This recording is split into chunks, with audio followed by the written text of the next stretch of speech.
Nebe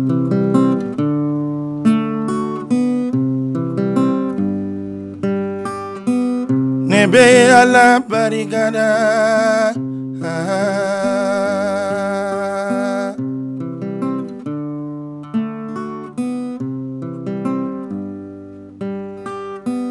Nebe ala barigada. Yeah.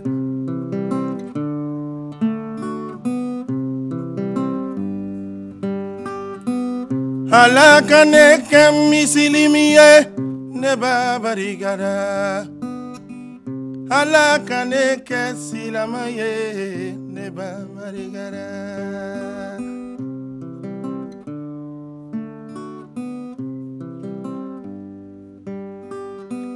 Ala kane kesundonaye neba barigada. Ala kane son de musonyo manina neba barigada.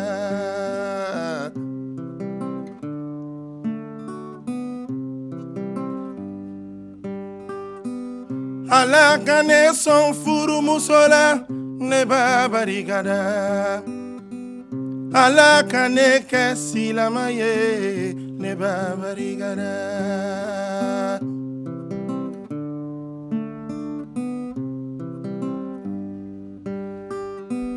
Nala kase kiye ngiyatano. Nado fana makiye kana koroto. Kobeke ni korole alabolo.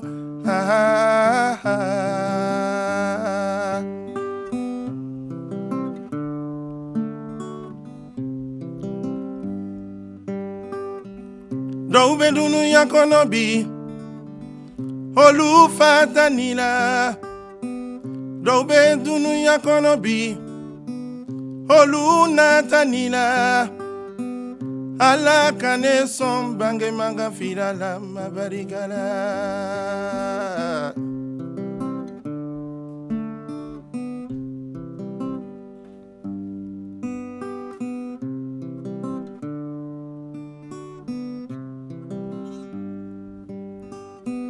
La ilaha illallah Muhammadu Rasulullah. C'était John Siye Dunuyana. Alumaye, c'était John Siye Dunuyana tuya. Ni se tuye jonye. Ankutigi Mohamed untite nasa. Ni kanutu mesaya sa. Kila ya kanutu me alatasa. Amite na sunogosa. Sira ya fanate nasa yasa. Tolong kananya sebesa. Dunuya dia kananya limenya bambolo. Note andake jahana masarakariye. Alamambe kizira ola. Nebe ala barikada.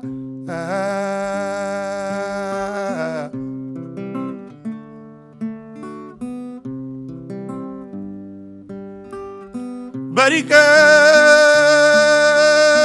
Masara mani barika Dugubiri masa barika Sangolo tigi masa barika Nebe barika bila halaye Kasala tuke Ankutigi Muhammad sallallahu alayhi wa sallam.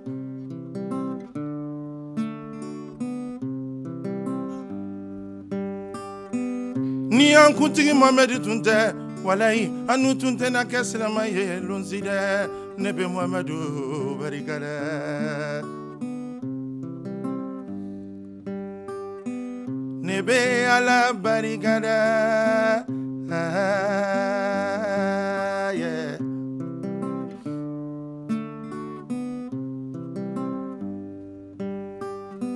Nebe ala barikada.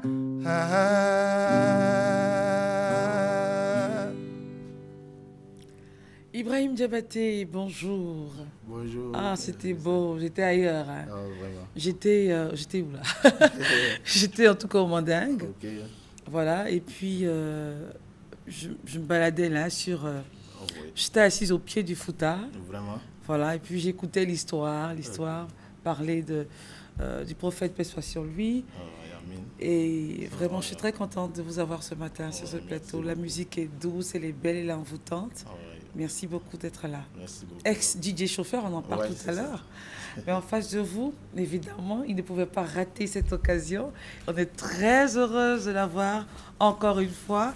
C'est vraiment notre imam, un grand ami à nous, l'imam Yao Mohamed de la mosquée Al-Iman de Koumassi est encore en notre compagnie en ce jour pour évidemment qui marque la fin de ce mois béni du Ramadan. Avec lui, on va faire le parcours de cette fête-là, les débuts, en plein milieu, qu'est-ce qu'on a eu, et puis là, enfin, qu'est-ce qu'on attend, et surtout pour les jours à venir. Doit-on oublier qu'on a passé un mois de pénitence et reprendre nos vieilles habitudes, ou, comme on l'a maintes fois dit sur ce plateau, être véritablement transformé. Bonjour, Imam. Bonjour. أعوذ بالله من الشيطان الرجيم بسم الله الرحمن الرحيم الحمد لله الذي بنعمته تتم الصالحات وبخيراته تنزل البركات وبفضله ترفع الدرجات والصلاة والسلام على المبعوث رحمة للعالمين محمد بن عبد الله صلى الله عليه وآله وصحبه وسلم وبعد. Louange à Allah, grâce au Seigneur, sempiternelle reconnaissance à sa majesté, attestation de son omniscience et son omnipotence, attestation qu'il est unique dans sa divinité, attestation que le prophète Mohammed sallallahu alayhi wa sallam est le sceau et le dernier des messagers envoyés pour et par miséricorde pour l'humanité. Nous demandons la paix d'Allah et sa grâce sur lui, sur sa famille, sur tous ses compagnons, sur tous ceux qui suivront leur pas jusqu'au jour de la résurrection. Effectivement, comme vous l'avez dit Christelle, nous sommes le jour de la fête de l'Aïd el-Fitr, comme on pourrait le dire, c'est-à-dire la fête de la rupture du jeûne. Voilà. Après 29 jours de pénitence, après 29 jours de privation, après 29 jours de formation spirituelle, voilà, nous nous retrouvons en ce jour en fête afin de glorifier Allah subhanahu wa ta'ala, afin de lui dire merci, afin de lui demander de consolider notre foi pour que nous continuions dans la voie que le Ramadan nous a tracée. C'est essentiel et c'est fondamental. Voilà. Donc, pour ce qui est des dispositions pratiques ce matin, je ne sais pas si je peux en parler déjà. Non, mais avant d'en parler, faisons un petit résumé de tout ce qui s'est passé lors de cette de ce jour. Le résumé, comme vous le savez, on était ensemble. On a vu les 3 décades. On était dans la décade de la miséricorde, ensuite la décade du pardon et ensuite la décade de la libération de l'enfer. Donc, si nous voulons faire une synthèse de toutes ces décades, nous allons dire qu'en ce jour, le musulman renaît. En ce jour, le croyant renaît. Il renaît parce qu'il est purifié. Il renaît parce qu'il est élevé. Il renaît parce qu'il a vécu des moments intenses avec son Seigneur, surtout en ces 10 derniers jours, pendant lesquels des moments de prière intenses, surtout intenses. Donc c'est la renaissance. C'est le fait d'avoir tourné la page.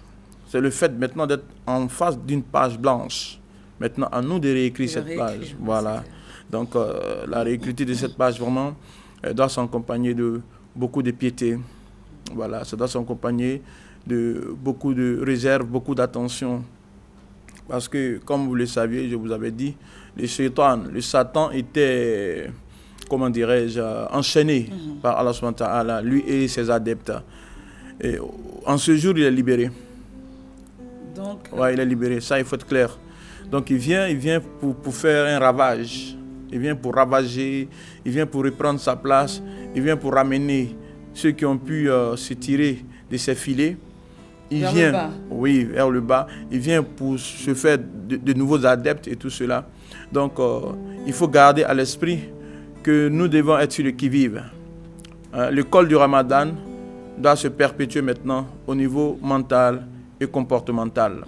Voilà. Il ne faut pas oublier en fait tout ce qu'on a, toutes les prières, toutes les pénitences, bien sûr, toutes les promesses. Bien sûr. En fait, l'objectif c'était cela, d'atteindre la piété. Allah a dit la'allakum tattaqun. Hein. L'aboutissement du jeûne, c'est la piété, la crainte révérentielle. Et donc cette crainte révérentielle maintenant doit s'exprimer.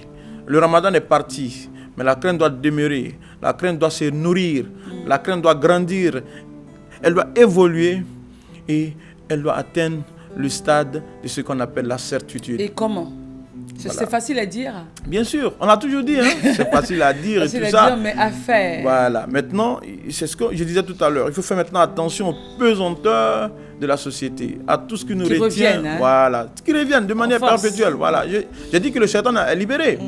C'est-à-dire que pendant le ramadan, on avait un gros poids qui nous avait été déchargé par Allah subhanahu wa ta'ala. On n'avait pas l'influence du shaitan. Maintenant qu'il est là, c'est maintenant que le défi commence.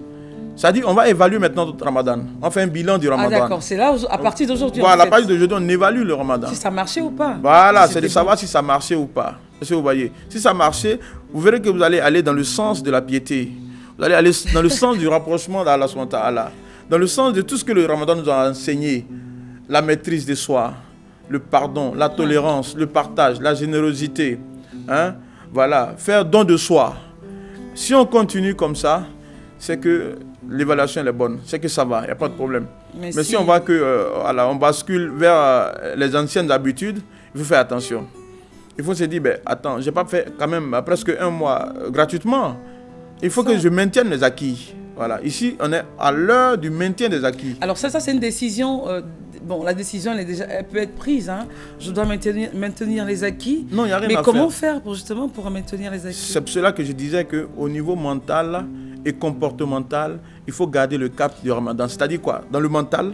Oui, mais là, on n'est plus en phase. Je veux dire, on ne jeûne plus. Oui, justement. Donc, l'ascendance voilà, l'état d'esprit a changé. Voilà, ça a changé. L'état d'esprit doit être que je dois garder les acquis du ramadan. Donc, tout ce qui va me pousser vers les bassesses là, c'est ma décision, doivent être évités. Ça, c'est au niveau mental. Et ce mental-là va se transmettre maintenant au comportemental. Qui va... le jeûne continue. Le ramadan est parti, mais le jeûne continue. Justement, on a 6 jours qui sont fortement recommandés pour que nous ayons le mérite de 1 an de jeûne. Donc, dans les 6 jours à venir, il faut toujours... voilà, les 6 jours à venir, après aujourd'hui, jusqu'à la fin de ce mois de Shawwal, c'est-à-dire le 10e mois là. Okay. Voilà, et on peut observer les 6 jours pendant ce mois. Donc, c'est pour garder le cap du jeûne. Si vous voyez, voilà. Le partage, ça continue. Les prières nocturnes, on les a faites intensement ces 10 dernières nuits. Maintenant, nous sommes quelque peu habitués. Okay. Il faut maintenant se faire un programme. Ne serait-ce que 10, 15, 30 minutes dans la nuit. À partir de 2 h du matin, on se lève, on fait ses ablutions, on se recueille, on demande à Allah subhanahu wa ta'ala, on lui présente nos problèmes, et puis on se recouche jusqu'à Fajr, hein, pour pouvoir refaire Fajr. Est-ce que vous voyez? Voilà. Donc, ça dit qu'on doit garder le cap, mais cette fois-ci de manière individuelle. C'est comme on a reçu une formation d'ensemble, comme si on avait fait la faculté avec beaucoup d'amis, beaucoup de connaissances, et au sortir de la faculté, au sortir des études, chacun individuellement s'engage maintenant dans la vie professionnelle. On recherche des emplois, on a un profil de carrière, c'est la même chose. On vient de sortir de l'école, du Ramadan, chacun a son certificat, il faut faire valoir maintenant ce certificat-là.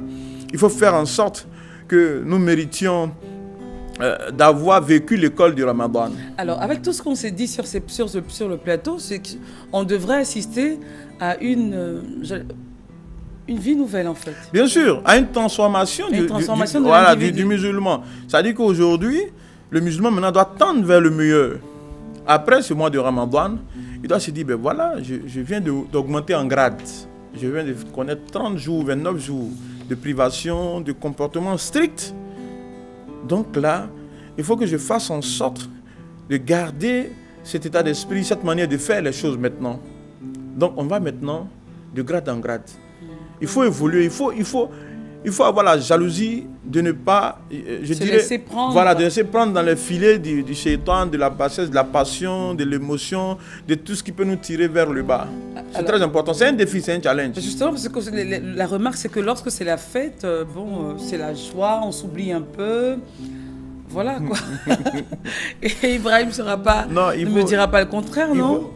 On s'oublie un peu, on festoie, on mange à se couper le souffle. Non, et tout. mais il n'y a rien à faire. C'est clair. même recommandé. C'est justement l'esprit de la fête, voilà. Oui, parce que la fête a un volet spirituel et un volet matériel. Dans le volet spirituel, on a l'adoration, ce qu'on va citer tout à l'heure. Maintenant, dans le volet matériel, on a le fait de vraiment se réjouir, manger, voilà, se sentir un peu à l'aise, parce que quand même, ça fait 29 jours. Ne pas repartir dans les, enfin, faire la fête dans les bars et autres. Vous, en tant qu'homme de Dieu, qu'est-ce que vous avez à dire? Mais j'allais en parler, il faut avoir de la compassion pour les frères. On a des frères qui ont passé cette nuit-là avec des bouteilles d'alcool. Des frères? Ah oui, j'en parle parce que j'en sais quelque chose.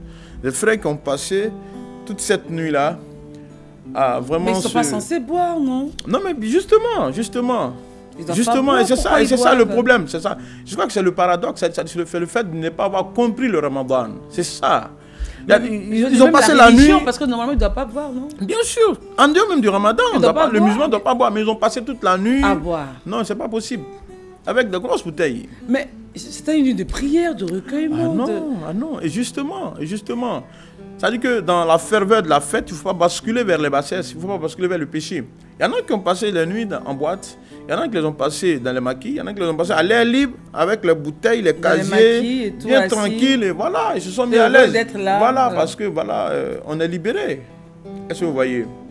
Donc, comment vous vivez cela, vous, en tant qu'homme de Dieu? C'est l'hypocrisie pour vous? Non, ce n'est pas de l'hypocrisie, c'est l'expression... Vis-à-vis de Dieu, enfin. Voilà. Non, ce n'est pas de l'hypocrisie. Parce que là, l'imam ne le voit pas. Je crois que c'est de la faiblesse. La faiblesse. Voilà, c'est de la faiblesse, ce n'est pas de l'hypocrisie. Et en tant que religieux, c'est la compassion qui s'exprime à l'encontre de ceux-là. Enfin, je dis hypocrisie parce que, bon, devant les hommes, lorsqu'il y a des prières, on les porte. Ils le font. C'est la foi du Ramadan. Le Ramadan envoie une grande foi. Ça propulse une foi incommensurable dans le cœur et dans les âmes. C'est pour cela qu'au début du Ramadan, vous allez voir tout le monde, les mosquées seront remplies. Est-ce que vous voyez? Mais au fur et à mesure qu'on avance, là, voilà, le groupe s'amenuise et tout ça. Ah bon? Oui, juste. Au fur et à mesure qu'on avance, le groupe, le nombre diminue. Parce que voilà, cette grande foi qui est venue frapper le cœur a commencé à se dissiper un peu. Donc, quand ça vient à nous, il faut créer maintenant des balises, un mécanisme de protection de cette foi-là. Voilà, et c'est ce que le Ramadan nous apporte. Donc, les frères qui ont passé la nuit dans la maquille, voilà, on a de la compassion parce qu'on voit que c'est retourné dans la boue après qu'on soit purifié, c'est retourné. Parce qu'on a vomi, quoi. Voilà, c'est un peu ça. Donc, c'est de la compassion parce qu'on se voit un peu recueilli, on n'a pas la prétention d'être saint ou bien, voilà. Mais quand on se voit un peu retenu, un peu recueilli, puis on le voit dans ces situations, pour eux, c'est l'expression de la joie. C'est l'expression de l'allégresse, de la fête. Mais c'est dommage. Mais alors, Imam Yao Mohamed, et pour ceux qui nous viennent à la peine de nous prendre en marche, bonjour et merci de votre fidélité. Nous sommes en train de prendre langue avec l'imam Yao Mohamed, imam de la mosquée Al-Iman. Et puis les belles sonorités que vous entendez en fond, en sonore, c'est Ibrahim Diabaté qui est là, qui nous distille. Cette très belle musique-là. Pourquoi parle-t-on de fête? Pourquoi ne parle-t-on pas de recueillement, de fin de jeûne? Parce qu'évidemment, le terme fête renvoie à pas mal de choses. Hein. Oui, c'est ça. Alors, la fête, on s'oublie, on danse. On s'éclate. Voilà. On s'éclate. Voilà, j'aime bien le mot, on s'éclate et tout. Alors que là, on parle de recueillement. Oui. C'est la fin, certes, mais on cherche un homme nouveau. Bien sûr. Pour une cité nouvelle, une nation nouvelle. Voilà. Et avec ce que vous décriez, enfin, les comportements que vous décriez, je suis quelque peu inquiète. Oui, on parle de fête en islam. En fait, pour lever le voile sur le fait que l'islam, ce n'est pas une religion d'ascétisme absolu. Okay. Voilà, ascétisme absolu, on est recueilli et puis on s'arrête là. L'islam tient compte aussi des besoins charnels, de l'expression de la joie. Voilà, donc c'est l'alternative. En fait, on vient pour dire, voilà, on prie Dieu, on est recueilli, on craint Dieu, mais ça ne nous empêche pas de nous mettre en joie, d'être heureux, de partager nos émotions, de partager avec ce les qu'on a. restrictions que donne l'islam. Voilà. Donc la fête, c'est cela d'abord, pour révéler cela, hein, pour dire que, voilà, en islam, tout est rigide, tout est radical, il n'y a pas d'ouverture. Je comprends. Voilà. Le prophète sallallahu alayhi wa sallam a fait la remarque à l'un de ses compagnons du nom de Hanzala. Hanzala qui dit au prophète qu'il il est devenu hypocrite. Qui est devenu hypocrite? Il dit lui-même, il s'accuse d'hypocrisie. Voilà, ça c'est par humilité. Il dit, Nafaqa Hanzala. Oh prophète, Hanzala est devenu hypocrite. Il dit, mais pourquoi? Il dit, quand nous sommes avec toi, on est recueillis, on est raffermis, on a l'impression que même les oiseaux peuvent venir s'asseoir sur nos épaules. Mais quand on te quitte, prophète, on est en famille, on est en joie, on rit avec les enfants, on s'amuse avec nos épouses, on est content. Donc pour lui, c'est un prétexte d'hypocrisie. Le prophète sallallahu alayhi wa sallam a dit non, Hamza, c'est pas comme cela. La foi viendra, ça, attends ça, doucement. Mais cette foi ne vous empêche pas d'être en joie. Voilà, c'est cela. Mais une joie contrôlée, quoi. Voilà, c'est une joie contrôlée. On vous attend la prière, peut-être qu'il y a au maquis.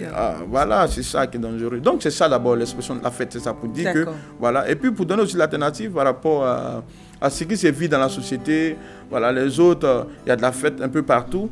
Mais il faut qu'il y ait aussi de la fête en islam pour compenser, voilà, pour remplacer un peu ce que les uns et les autres vivent. Comme on dit toujours avec les restrictions que donne l'islam, c'est-à-dire que le musulman ne doit pas boire. La fête même en tant que telle, c'est une adoration. Pas d'alcool, je veux dire. Voilà, pas d'alcool. Il faut s'abstenir de prendre l'alcool. Mais il y en a qui le prennent quand même. C'est un peu dommage. Restez à notre compagnie. Bonjour et bienvenue, vous faites bien de nous suivre. Tout de suite, les programmes sur la chaîne. Et avec beaucoup de plaisir, on recevra Madame Nantona Cissé. C'est à suivre sur RTI1 tout de suite.